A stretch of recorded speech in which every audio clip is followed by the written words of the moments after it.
Welcome to the Tom Woods Show, episode 329. Well, with that controversy surrounding the invitation of Benjamin Netanyahu to address Congress, now the subject of Iran and potential war with Iran is once again back in the news. And joining us to talk about that today is Scott McConnell. Scott is a founding editor of The American Conservative magazine. You can check them out at theamericanconservative.com. He's written an article about this very subject that we're going to talk about and link to on the show notes page, tomwoods.com/329. Scott is a former neoconservative. He used to write for Commentary, the New York Post. I think he was actually on the editorial page of the New York Post. And then he switched in the 1990s over to, well, I don't know, I guess more of a paleocon point of view. So very interesting guy to talk to, and I'm delighted to have him here with us. Scott McConnell, welcome to the show. Pleased to be here. I read your article that I'll be linking to on the show notes page. This is episode 329, so it'll be tomwoods.com/329, How Obama Can Stop Netanyahu's Iran War. You begin this piece with some interesting poll information. We'll get to that in a minute, but I wonder if you could instead set the stage for us by talking about this whole matter of the invitation of Netanyahu to come and address Congress. Can you explain that for anybody who missed it? Sure.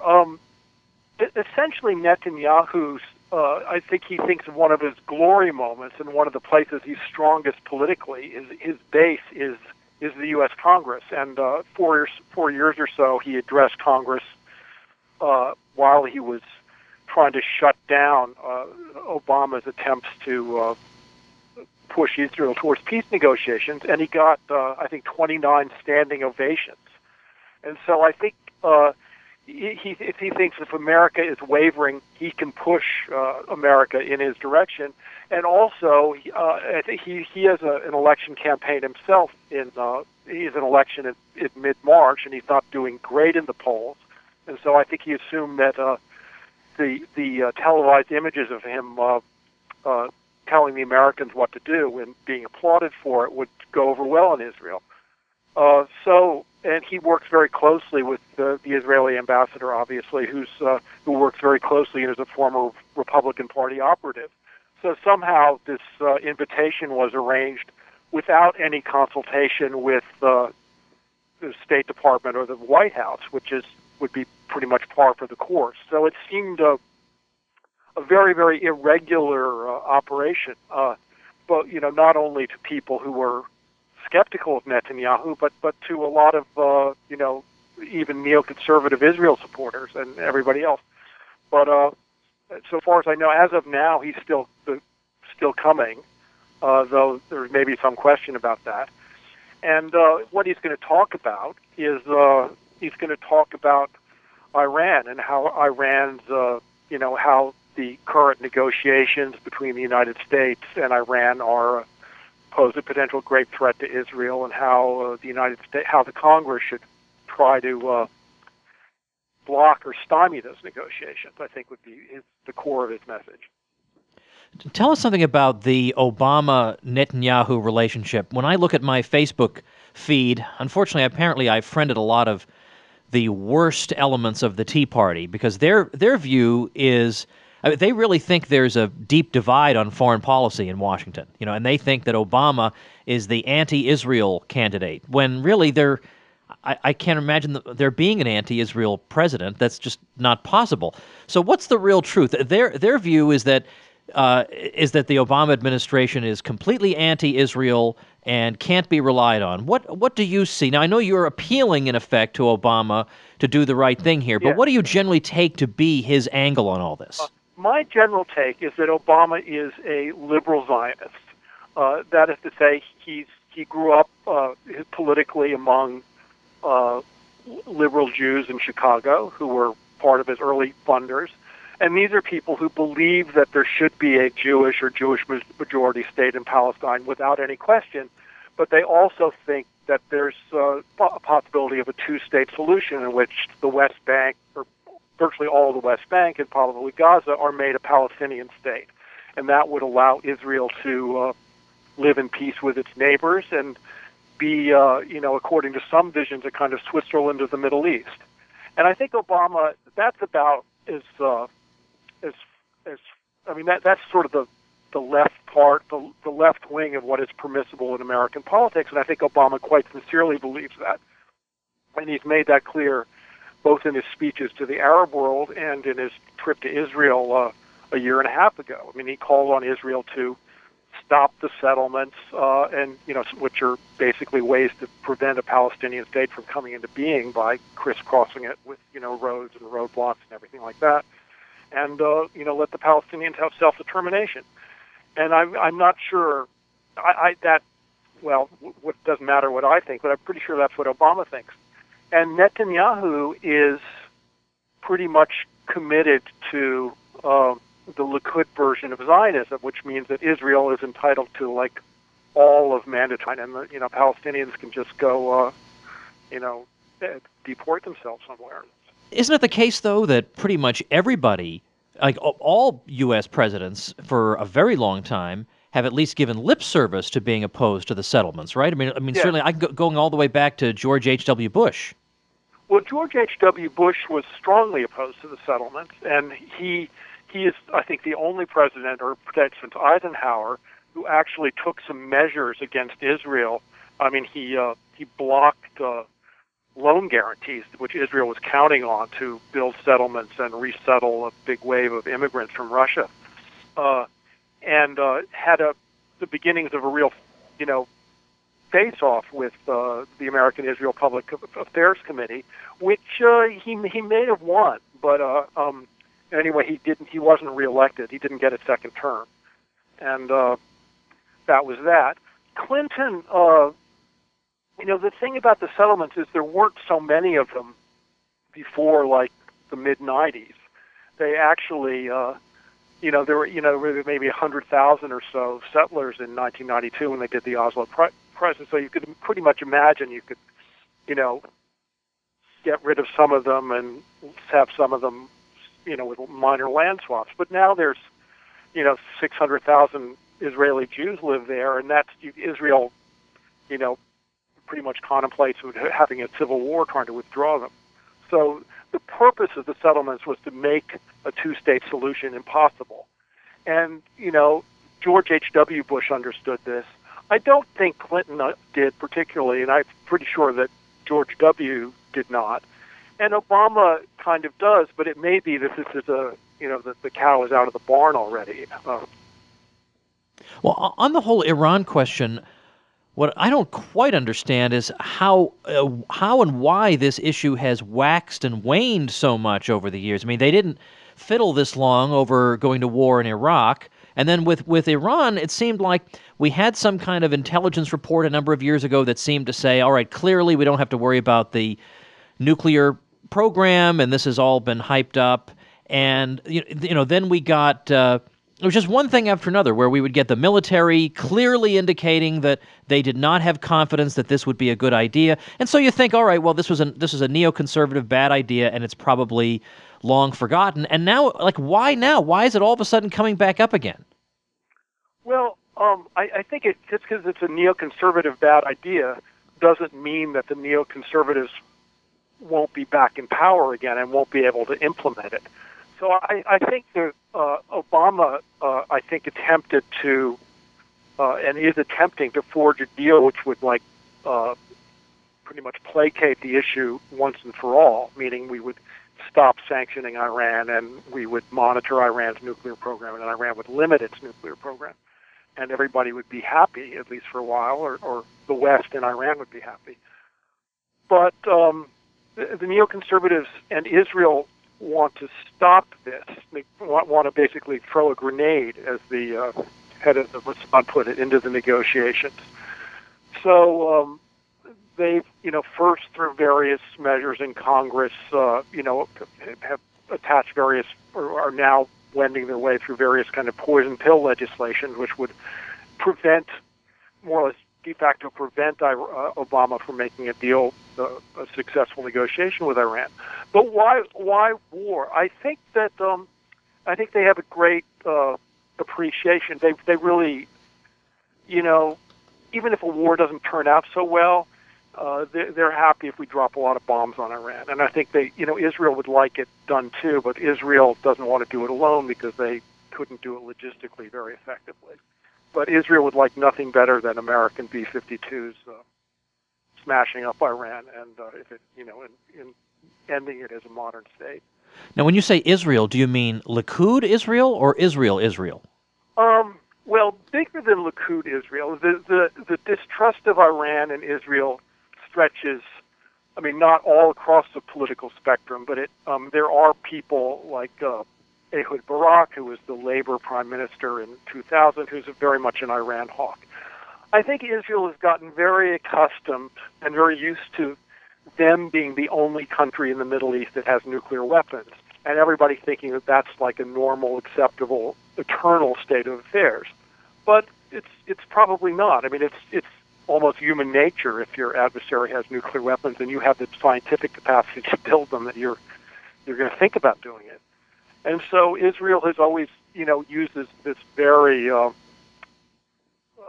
hyped up language about the idea of anybody even having, not nuclear weapons but a nuclear capacity, describing it as an existential threat to Israel. And of course it's not. Or it's to the extent that the United States is under an existential threat from Russia and an existential threat from China and an existential threat from Great Britain and France. Yeah, if Iran had nuclear weapons, Israel wouldn't be able to be confident that it was the only place with nuclear weapons. But, you can't always get what you want. Well, tell me about the internal dynamics of Iran. You mentioned this in your article. Again, I want to remind people you can read this article at tomwoods.com/329 because it seems as if the regime certainly is one thing, but the people are very much something else. Yeah, and the regime is divided too. There's a president and a foreign minister of Iran who, all evidence is, they're Western educated and they're liberalizers essentially, and I think there's almost no question that they could arrive at a successful negotiation with Obama and Kerry and Britain and France and everybody else. But there's also, a supreme leader and an Iranian parliament, which has a lot of hardliners in it, people who essentially distrust anything that the United States or West says, think that the United States is, eternally Iran's enemy and dishonest and will do anything it can to screw with Iran and just distrust any negotiation at all. So in a way, Iran's negotiating leadership is on a tight leash too, that is somewhat comparable to the one Obama and Kerry are. And then there's, as I said, there's a lot of there's a moderate middle class in Iran, which is pretty much unlike the case of pretty much any other country in the Middle East. There's a lot of educated people. There's a scientific infrastructure, and there's a film industry, and there's a fashion industry, and we're not talking about Saudi Arabia here. Now, what about these statistics that you have here at the beginning in terms of how much Americans are really concerned about the Iranian nuclear weapons program, or how much American investors are worried about this as a source of global instability? You have some very interesting numbers in here. I'm sure you don't remember them off the top of your head, but what's the basic message of these numbers? Well, Bloomberg Financial Networks did a poll asking people to rate. This is a group of investors were polled as to rate what they considered like major global threats, and they said, 24% said Russia and Ukraine, and another 24% said climate change, and another 24% said cyber terrorism and things like that. And it was down at 2% is like Iran, and because basically Iran has virtually never acted like an aggressive country. It has even under its most extreme leaders and anti-Western leaders, it's always acted pretty cautiously, and it has, and so it just isn't on the radar as a threat, as a threatening country now. I guess people could say it would be nice if Iran didn't have a nuclear industry, but nobody is particularly worried about it, except the Israelis and their friends in Congress, who are able to sort of generate this huge amount of hysteria almost about an issue which isn't actually that menacing. Well, I've had several guests on who have talked about the nature of that nuclear program to the extent that it exists and why it may not actually be such a threat after all. And I'll link to those also at tomwoods.com/329. So I've kind of covered that angle, but all the same, I feel like it would be Hamlet without the prince to go without asking you to give at least a brief overview to the man on the street of why it is that this big boogeyman really shouldn't be keeping you up at night after all. Well, Iran has a nuclear industry. They've started it during the Shah, which was, i.e., before the Iranian Revolution, and they have various reactors. They've been fairly secretive about it. It seems to me that they probably would like the option, the possibility of building a nuclear weapon. They're surrounded by Pakistan on one side, which they don't always have good relationships, which has nuclear weapons. On the other side, Israel, which has a lot of nuclear weapons. To the north, Russia, which has a lot of nuclear weapons. And they can do it. So I think, and on the other hand, they've said that it's contrary to Islam and that the weapons are, basically taboo. And they didn't use, when they were during the Iran-Iraq Gulf War of the 1980s, Iraq was using, terrible chemical weapons against Iran, and Iran could have retaliated in kind, but it didn't. So I'm not entirely dismissive of when the supreme leader says there's a fatwa against nuclear weapons. I'm not dismissive of it. At the same time, I don't think it's necessarily an eternal fatwa, as it were. So I think Iran would, wants to keep its nuclear industry going and thinking, at some point we might actually have to build nuclear weapons. I don't know what the consensus view in the intelligence community, so far as I know, is they have decided not to build nuclear weapons, but that can change. In any case, I don't think, I don't think it's the end of the world if they do. China was a much more hostile state when they developed nuclear weapons. Containment, there's sort of a logic to nuclear containment and deterrence, which, I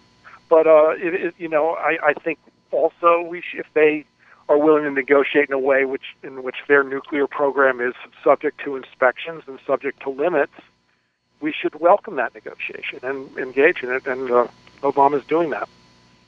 Well, Scott, before I let you go, tell me not necessarily what you expect to happen, but what would thrill you or at least please you to hear the president say, let's say, in a televised address relating to the issue of Iran? Well, in the piece I suggested that Obama may have to have a public showdown with Israel on the question and basically say, look, Israel is trying to lead us to war with Iran, and that's not in America's national interest, and some countries' national interests diverge.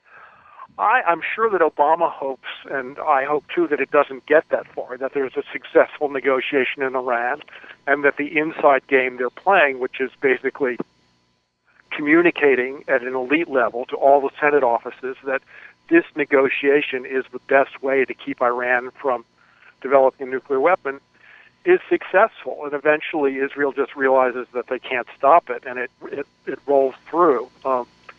But if the negotiations are on the verge of breaking up, and if the Senate gets enough votes to pass legislation that threatens to undermine the negotiations, Obama might have to actually, go to the American people to have any chance of saying, look, we can't have all these, Israel lobby influencing senators deciding questions of war and peace for the United States.